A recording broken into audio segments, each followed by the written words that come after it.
Assalomu alaykum. Bizni qadrli kuzatuvchilar, sizlarga bir yangilikni aytib o'tmoqchiman. Bizda Andijon shahrida isbotli tibbiyot klinikasi yo'lga tushdi. Bu klinikada eng zamonaviy uskunalar bilan jihozlandi. Hozirda bu uskunalar yordamida biz zamonaviy operatsiyalarni yo'lga qo'yganmiz. Bemorlarga qulaylik bo'lish uchun, ya'ni zamon talabida kam jarohat yetkazish uchun hozirda zamonaviy turdagi operatsiyalardan misol sizlarga shu xalq orasida ko'p rivojlangan disk churrasi, ya'ni disk grijasi operatsiyasini yo'lga qo'yganmiz.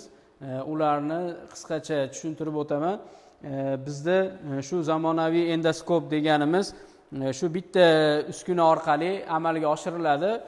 O'zi asli shunday apparatlar bilan jihozlangan monitor, video sistemasi, yoritgichi va suv tortadigan va hokazo apparatlari bor. Bular yordamida amalga oshiriladi. Faqat grija faqat bitta mana shu ruchkachalik uskuna bilan olib tashlanadi.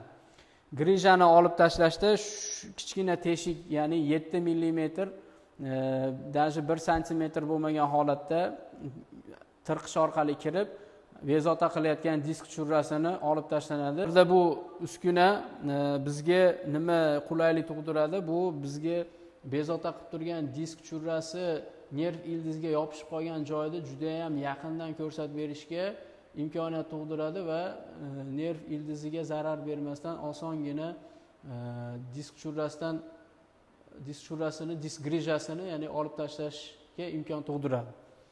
Shunaqa uskuna orqali qilinadi. Mana o'zingizlar ham ko'rishingiz mumkin. Monitor orqali mana qo'limni juda ham terisini yaqindan holat.